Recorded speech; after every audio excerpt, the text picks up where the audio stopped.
wajib dilakukan bagi mereka yang punya kemampuan, baik fisik maupun harta atau biaya untuk perjalanannya. Haji itu sendiri terbagi 3 macam, yaitu haji tamatu, haji qiron, dan haji ifrad.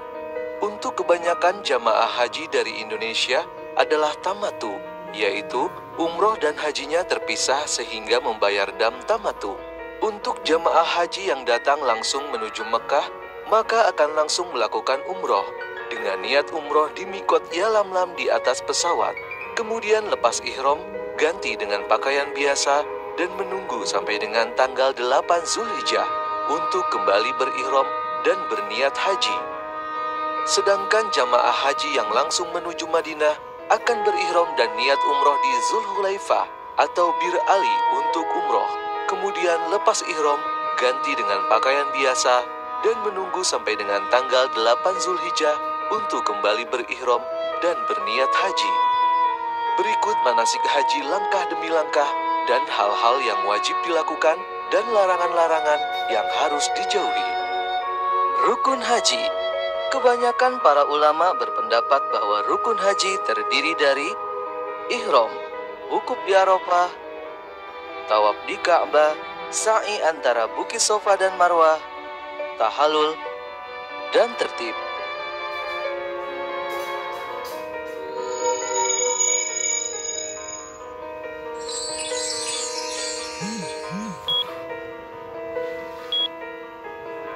Tanggal 8 Zulhijjah, pagi hari di pemondokan ihram. Pagi hari setelah sarapan sebelum memakai ihram, lakukanlah persiapan dengan bersih-bersih diri, seperti menggunting kuku, merapikan rambut, kemudian mandi seperti mandi junub. Setelah itu, pakailah wewangian di badan, bukan di pakaian ihram. Pakailah kembali kain ihram yang terdiri dari 2 helai yang bersih. Jangan lupa, kenakan sabuk agar kuat dan nyaman. Kenakan sandal atau alas kaki yang tidak menutup mata kaki. Diperbolehkan mengenakan kacamata, jam tangan, atau alat pendengaran, namun dilarang menutup kepala dengan benda yang melekat seperti topi, namun payung diperbolehkan. Untuk wanita cukup mengenakan mukena sholat, warnanya apa saja, namun lebih utama yang putih. Menutup aurat dan tidak menampakkan bentuk tubuh, serta tidak diperbolehkan menutup muka dan mengenakan kaos tangan. Setelah itu berniat haji. Labbaik Allahumma hajjan, nawaitul hajja, wa ahramtu bihi lillahi ta'ala. Dan perbanyaklah talbiyah. Labbaik Allahumma labbaik, labbaik la syarika laka labbaik, innal hamda wan ni'mata laka wal mulk la syarika lak. Labbaik Allahumma labbaik, labbaik la syarika laka labbaik, innal hamda wan ni'mata laka wal mulk la syarika lak. Ketika jamaah haji telah berniat, maka jauhi perbuatan rafath, fusuk, dan jidal. Juga larangan yang dibagi menjadi 3 bagian.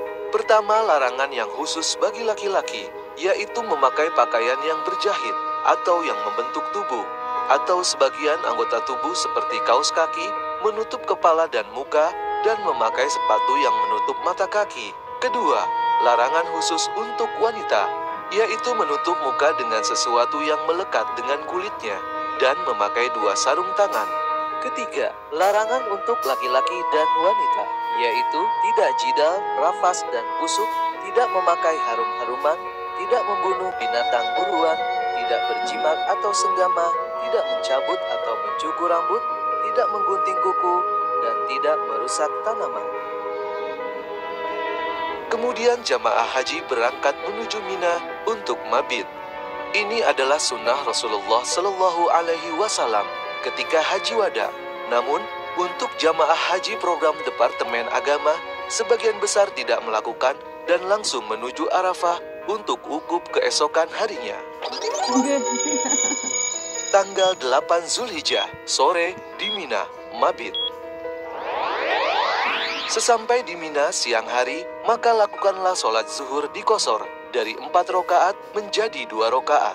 Demikian pula sholat asar dikosor dari 4 rakaat menjadi 2 rakaat, dikerjakan di waktunya. Sholat maghrib dikerjakan di waktunya 3 rakaat, dan sholat isya dikerjakan di waktunya dikosor dari 4 rakaat menjadi 2 rakaat. Lalu mabit atau menginap di Mina dengan memperbanyak talbiyah dan amalan-amalan lain yang disunahkan hingga subuh. Sholat subuh dilakukan di Mina, kemudian setelah fajar berangkatlah menuju Arafah.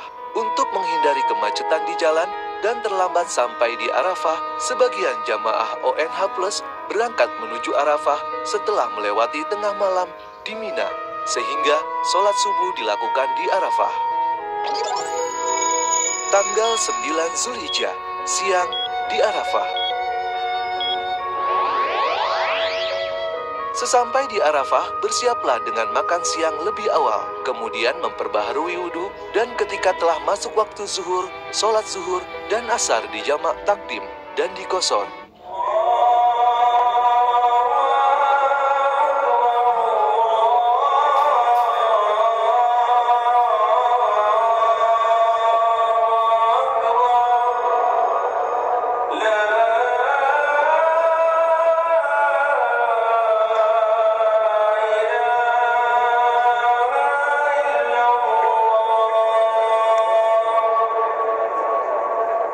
Sholat zuhur dikerjakan 2 rakaat, kemudian qomat, dilanjutkan sholat asar 2 rakaat.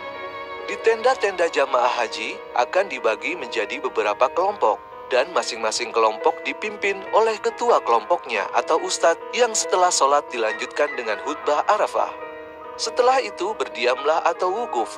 Inilah puncak ibadah haji yang ditekankan oleh Rasulullah Shallallahu Alaihi Wasallam. Al-Hajju Arafah, haji adalah Arafah.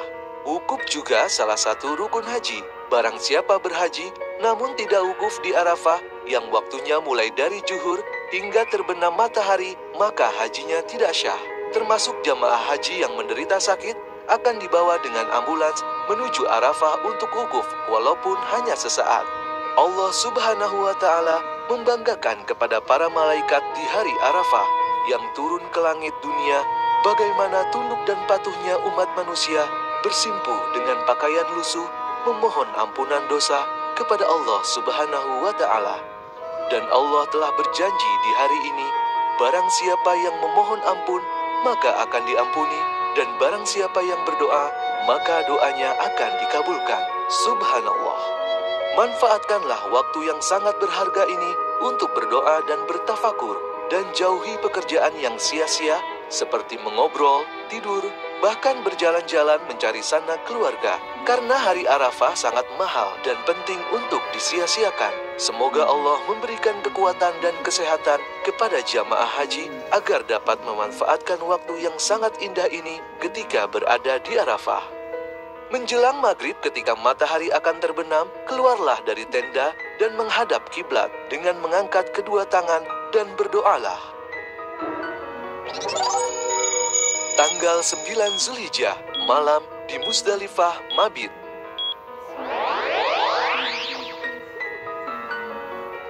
Ba'da maghrib, jamaah haji melanjutkan perjalanan menuju Musdalifah, dan sesampai di sana, lakukan sholat maghrib dan isya jamak takhir, dan dikosor, yaitu sholat maghrib 3 rakaat dan sholat isya 2 rakaat, dikerjakan waktu isya. Usahakan untuk sholat di Masjid Masyaril Haram. Yang dikerjakan di Musdalifah adalah mabit, atau bermalam dan beristirahat.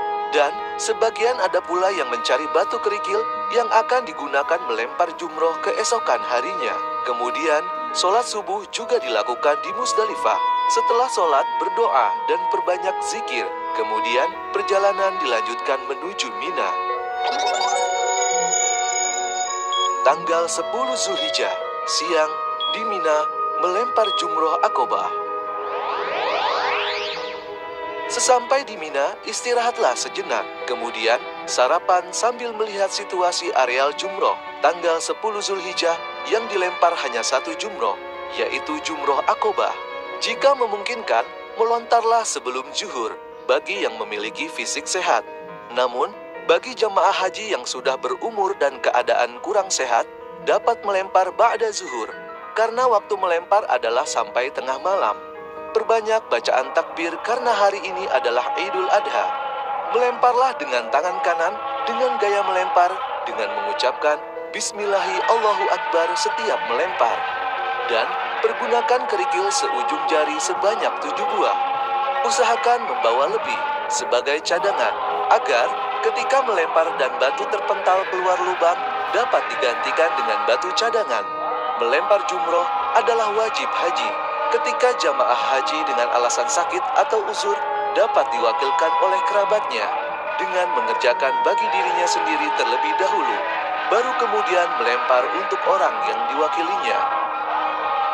Hari ini ditandai juga dengan pemotongan hewan hadyu, yaitu dalam haji tamatu dan hewan kurban atau pada hari setelahnya di hari-hari tasyrik 11, 12, dan 13 Zulhijjah. Setelah itu, akhiri dengan tahallul yang ditandai dengan menggunting rambut. Ganti ihram dengan pakaian biasa sehingga larangan ihram sudah tidak berlaku kecuali jima dengan istri. Setelah melempar jumroh Aqobah, berangkatlah menuju Masjidil Haram untuk tawaf ifadah. Tanggal 10 Zulhijjah, sore di Masjidil Haram, tawaf ifadah. Tawaf ifadah termasuk salah satu rukun haji. Jika tidak dilakukan, maka hajinya tidak syah dan tidak dapat digantikan dengan dam atau diwakilkan. Tawaflah seperti ketika pertama kali umroh, dengan dimulai dari rukun Hajar Aswad, mengelilingi Ka'bah 7 putaran sempurna, yang dilanjutkan dengan sholat sunnah 2 rakaat di belakang makom Ibrahim, kemudian minum air zam-zam. Kondisi areal tawaf biasanya akan sangat padat. Untuk jamaah haji yang sudah berumur dan kondisi kurang sehat, dapat melakukannya di lantai 2 atau lantai 3 Masjidil Haram.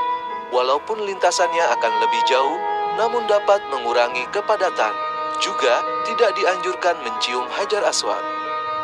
Setelah tawaf, berjalanlah menuju Bukit Sofa untuk melakukan sa'i 7 putaran bolak-balik dari Bukit Sofa menuju Bukit Marwah sebanyak 7 kali yang berakhir di Bukit Marwah.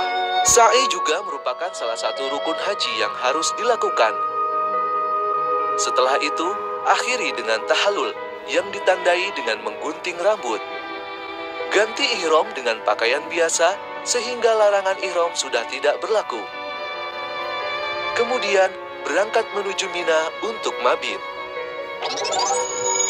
Pada tanggal 10 Zulhijjah, setelah melakukan mabit di Muzdalifah melewati tengah malam, ada beberapa pilihan kegiatan ibadah yang dapat dilakukan oleh jamaah haji. Pilihan pertama, berangkat menuju Masjidil Haram untuk melakukan tawaf ifadah, yaitu tawaf, sa'i, dan tahallul awal. Ganti ihram dengan pakaian biasa, kemudian berangkat menuju Mina untuk melontar jumroh Aqobah dan tahallul tsani. Pilihan kedua, langsung menuju Mina untuk melontar jumroh Aqobah, tahallul awal, ganti ihram dengan pakaian biasa, kemudian berangkat menuju Masjidil Haram untuk tawaf ifadah dan tahallul tsani. Kembali ke Mina untuk mabit.